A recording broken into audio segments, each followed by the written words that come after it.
Hi guys, welcome to Let's Talk About It Tuesday. I am going through my list and I think I want to talk about dog walking today and how to accomplish it. It's definitely in the top 5 reasons that people come to me for training, that their dog is a hot mess on leash and embarrassing to walk in public. So I'm going to focus today on that topic. So a couple things. When you are frustrated with your dog walking, a lot of times it has to do with the tools that you're using. So one thing I can definitely tell people without question is that your leash is huge. People come to me often with a leash that's either too thin and not enough meat on there to control the dog. One that is either of, like some kind of braided material that when the dog is pulling, it's ripping the skin off your hand, which is a fact. And it happens all the time. So what I'm recommending that people do is take a look at their leash and really consider what you're using as your tool.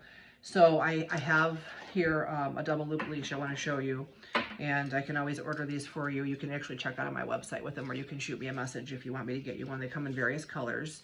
Sometimes they're hard to find. A lot of the stores don't carry them, so I get them online. And usually as soon as I get them in, they sell. If people are in for lessons and they see that I have them, they scoop them up. So the double loop leash is exactly that. It has 2 loops. One at the top, it's padded so that, it's comfortable for your hands, which is mandatory. And then there's another loop down closer to the dog. This is the part that obviously hooks onto the collar, and you got your second loop for your other hand. So the leash is huge. You have to be comfortable. If you are uncomfortable and in pain and you don't have control, the walk is a hot mess, right? So the leash is the first thing to take a look at. The second thing is, what else are you having to use with your dog to gain control and teach them? I'm not a trainer that uses pinch collars or prong collars, things that put pain on the dog, but I do love the gentle leader. The gentle leader is not a muzzle, so don't let people, convince you that it is. The dog's nose is not covered and concealed. They can still bite, lick, chew, eat, drink water, pant, bark. They can do all those things, okay? It doesn't stop that. But what it does do is it puts a little pressure on the bridge of the nose, a little pressure higher up on the head. The back part of the gentle leader does not sit on the neck. It's higher up on the dog's head. Those are 2 proven spots on a dog that when a little pressure is put there, it creates a calming effect on them. You know how there are certain pressure points on the human body, you push, a little bit on, I don't know all these, but there's certain spots you can squeeze on the hand that helps with migraines, that helps with nausea, all different kinds of things. Same thing with the dog. A little bit on the bridge of the nose, a little bit higher on the head. Those are 2 calming spots on a dog. So the gentle leader, number 1, does that. You get it on and you get it working right, and you have a dog that comes down a little bit with their activity level and their excitement. The second thing is that the way that it's designed, if it's used properly, is that when the dog pulls forward, it kind of cocks their head to the side a little bit. A dog doesn't want to walk like this. They learn quickly that if they stop pulling, their head goes back to a normal positioning, and that whole thing starts working for you. The less pulling, they're comfortable, you're comfortable, they're calmer because of the pressure points, and the gentle leader can be your very best friend. Sometimes people get those gentle leaders on and they use them for the whole duration of the dog's life. Other people get them on and they use them as a training tool so that they have control and they can teach their dog the commands and the process of proper walking, and then they get rid of the gentle leader and they never have to revisit it. So it's up to you. I see people using them all the time in public. I'm sure that if you start paying attention, you'll see the volume of people that are relying on those, and it's a very awesome training tool. So I'm looking at my computer screen. That's why I keep glancing over here to see what kind of things I want to touch on. So gentle leader, yes. Double loop leash, yes. So the thing about the gentle leader is that it takes some specialized training. So if you need help with it, just, reach out to me. You can book a 5-pack with me that would actually do strictly just walking and proper leash etiquette, or you can just book one session with me if you want to just learn how to use a gentle leader and then move on. That's fine. But the gentle leader is definitely something you should consider. Does it mean that your dog has to have a gentle leader on to do walking? No, it doesn't. It just makes things a little bit easier if your dog is already in the mode of pulling and tugging and not listening and kind of having tunnel vision. You know, at the very top of the list for dogs, besides food and treats, is usually getting outside and playing or going on a walk. That's like the promised land. They get out there, the world is their oyster. You know, the squirrels, the birds, other dogs, cats, people, noises, the smells, it puts them into a state of no return sometimes, and they forget everything that they've learned and what you want them to do.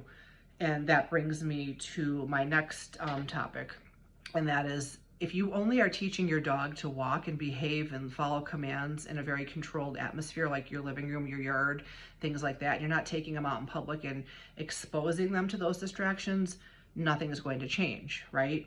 So you have to make those distractions part of your training. You have to take your dog into areas that are going to trigger them for sure.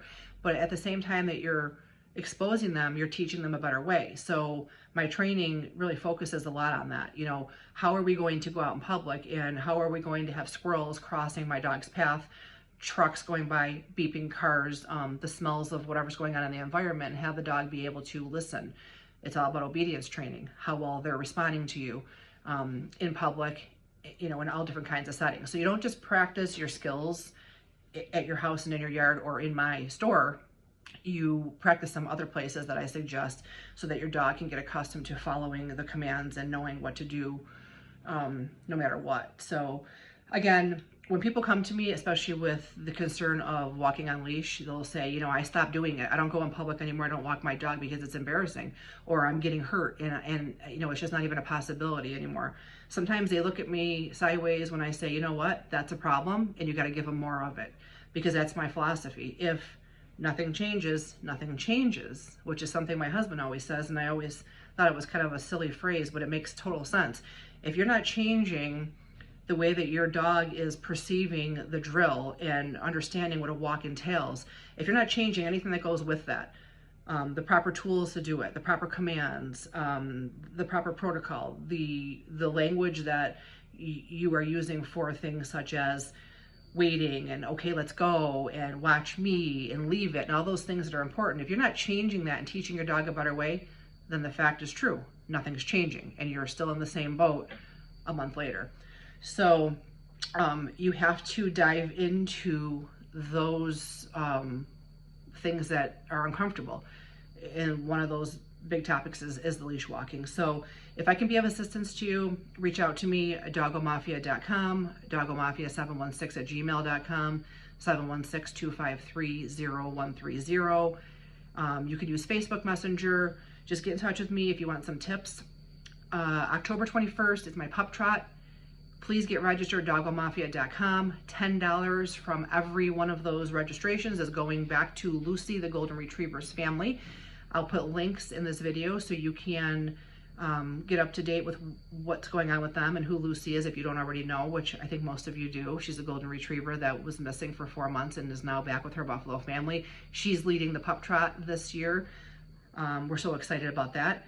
We are having our costume contest go on, and we have our judges getting lined up right now to judge the costumes after the pup trot. And right now we have Victoria Carrick from Golden Paws will be there, and we have the Zulu Tales. They're going to have a judge come out and be part of our panel. So I'm getting those judges lined up right now, and I'm looking forward to the pup trot.